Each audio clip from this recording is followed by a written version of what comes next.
guys, it's me, Gary Lee Stanley, your sales guy. How are you doing today? Today we're going to talk about our favorite subject, which is sales. All right, we got a cool, deep subject for ourselves today, so let's go ahead and dive right on into it. What is our cool subject for today? It is sharing a sale. What? I said selling and having to share a sale. Now, you may be going, I don't like to share no sale. I don't want to share a sale. I don't like it. Well, nobody does, but I'm going to be quite honest with you. Sometimes you have to depend on other salespeople to make a sale or to close a sale or to help you through a process like paperwork, because you may be immature when it's a little bit got to do with paperwork, or you don't know the system. There's just a lot of reasons that sometimes you need this thing called a TO, a team opportunity, to make a sale. You know, I've been in sales since the 80s in one form or capacity, and I told you I would tell you the good, the bad, the ugly, and the warts and all, and everything that's got to do with selling. And sometimes having to share a sale, I will be quite honest with you, it sucks, but it is a part of our business. And sometimes it's better to get something than nothing at all. Okay? Because you've got people out there who are in your personal sphere of influence, people that you work with that may have more experience or may have time available to work with a customer when you're not able to. And sometimes you can get what they call referral fees, especially like in real estate, because sometimes I'm so busy that sometimes I have to share a sale with another salesperson, and they get the big chunk of the change and I get some. And I'm going to tell you what, some is better than what? It's better than zero. And when I worked in the electronics business and the furniture business for years, it was so crazy. There were opportunities for me to work with customers, but sometimes they didn't see it my way. Customers didn't, maybe for whatever reason, didn't like the way I looked. Maybe it was the things that I said or whatever, and I had another opportunity to at least make a sale, and we were mandatory to have to do this. So it's really important that you learn about the system called a TO. Now, if you're out there working in the field and so forth, it's a little bit different, but when you're working in retail and stuff like that, by having somebody come in behind you and basically say the same thing, it's amazing what happens with the customer. That customer who may have been a little rude to you, a little frustrated with you, who maybe was getting ready to walk, you were smart enough to ask, hey man, could somebody help me? Another salesperson or another manager.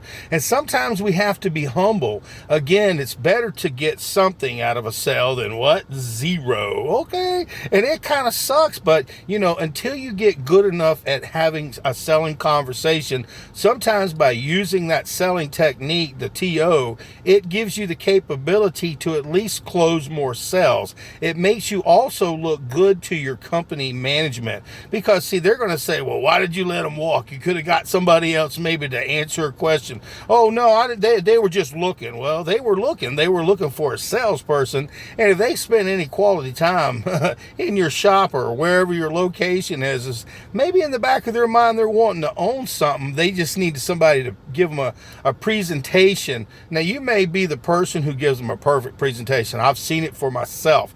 I've had some of the people that I've worked with say, hey Gary, I need some help with this one. And I'm like, okay, you know what the rules are, and they knew that I was going to get a percentage of it, but I would walk up to the customer and say, hey, it's so nice to see you. I guess you've been talking with whoever it was, and they are one of our best salespeople. They are very knowledgeable. Always build up the salesperson in front of the customer. I want them to look really, really good so they don't look weak, because you don't want your salespeople to feel weak, because if they feel weak, the next time they may not even ask for you. But if you're the kind of person who builds that person up and say, hey man, you're lucky that you got with this person today. She is one of the best salespeople we have here. So let me ask you a question. So what's going on? And see, it's so funny when you say what's going on with the customer, or what are y'all trying to figure out here? And then what'll happen is this mask will come off of the customer. They're like, not working with the other salesperson. You didn't beat the other one up and say they were bad. You said nice things about them, and then you transitioned into saying, well, what's going on? And basically what will happen is they'll end up being your best friend. They'll end up talking to you, and the other salesperson will look at you like, dang, what did you do? You didn't do anything. People are weird like that. I've just seen it in my own selling career. I've had to have people come in and do TOs for me, and they were the meanest people in the whole wide world, and then my TO would come in just smiling, friendly, and saying nice things about me, and then asking simple questions, and the next thing I know, we're writing it up. And I'm going to tell you what, I got something better than zero. If you want zero, okay, that's not my hero. My hero is the person who can help me make money. And sometimes it sucks because you have to give away your money. But when you're new in sales, sometimes it's better to get something than nothing. It looks better on the books, and it's better to get some commission than no commission. Now, you may be saying to yourself, oh, I don't like to have to give it away. You know, those people, they really were just looking. Well, like I said, they were looking for somebody to walk them through the difficult process of making an informed decision. And sometimes you need somebody who's going to come back behind you, who's going to say basically the same thing that you said. And it makes you look really good if you're all on the same page. So if you're working with a company and you're talking beside somebody, because I'll tell you what, I've worked in the field, right?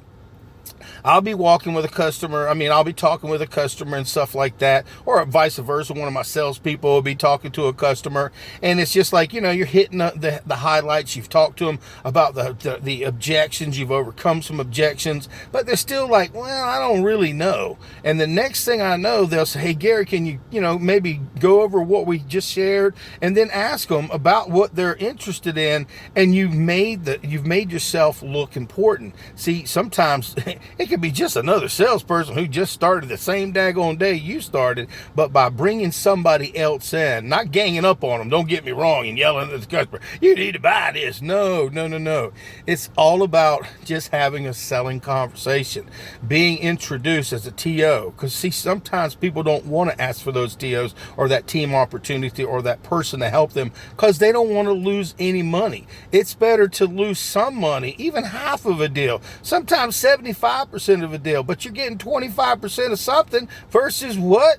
Nothing. You've spent all that quality time. And you got to remember, guys, you got to love the ones you're with. That means you got to love the customer that you're with, because see, a lot of times they got all kinds of options and places to go. They can go on the internet, they can go to any kind of store, they can go anywhere and buy a lot of times the same thing that you're selling. So give yourself a chance. So if you're working in a retail environment like a store where you're selling furniture and stuff like that, if it seems like, well, they just came in and looked, your manager is going to be looking at you and going, why did you let them get away? See, they have this thing called an up system.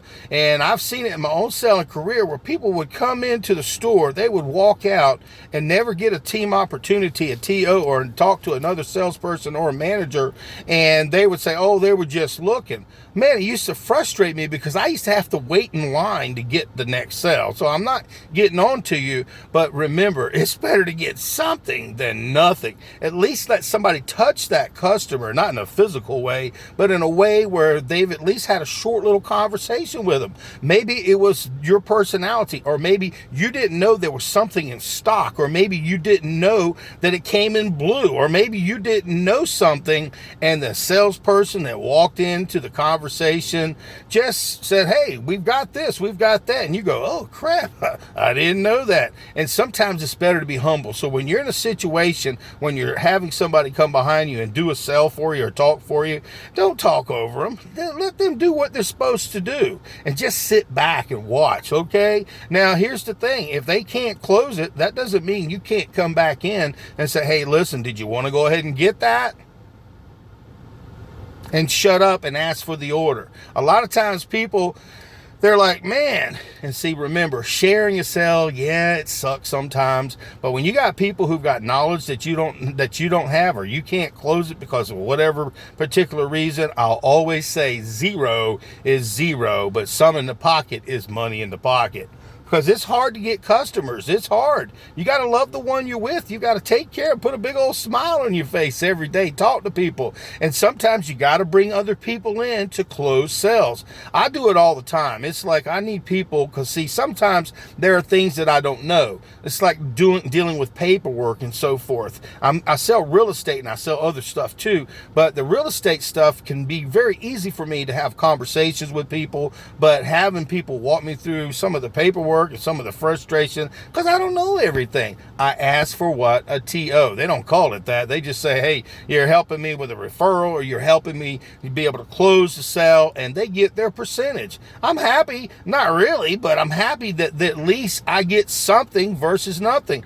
How hard is it to find a customer? It can be tough. So remember, guys, when you're out there selling, remember, give me a thumbs up, share my videos. I've got quite a few videos now under Gary Lee Stanley. I've got them under Gary Lee Stanley, your sales guy. And I have another channel, which is about real estate. It's called The Happy Realtor, Gary Lee Stanley. And I've got two other comedy. I've got a comedy channel, and I also have a commercial channel under, comedy, real estate, comedy Gary Lee Stanley. So check me out and give me a thumbs up, and please subscribe. And remember, guys, when you're out there selling, yes, sometimes it sucks, and it really does suck, because you get frustrated, you get mad because you finally got a customer, you're working hard with them, and you just can't figure out how to close them completely, or something happens where the paperwork or whatever, and now you got to share some money. Okay, yeah, it sucks. And people who take advantage of people, now we should always take care of each salesperson. But remember, when they come in and they do the work and they close the sale and they do the extra stuff, maybe only been in for a minute or two, but they closed it, you got to give them their share. And here's the other thing, guys, is sometimes if you let them do the majority of the stuff, you get to sit back and you get paid. Oh, crap, man. I've got paid so many times where the other salesperson took over and I was just smiling, writing it up in the back of my mind and just listening and shaking my head, going up and down. Next thing I know, I'm getting paid, because we work on this magic thing called commission. So don't beat yourself up if you lose a sale, but if you don't ask for no help, you could have at least had something versus zero. Okay, so do me a favor, guys, go out there and sell something, but if you ain't asking for the order, you ain't selling. And our topic for today is selling and having to share our commissions. Yeah, it sucks, but I'm going to tell you what, better something than what? Nothing. So go out there and sell something. Have a great day. Give me a thumbs up and share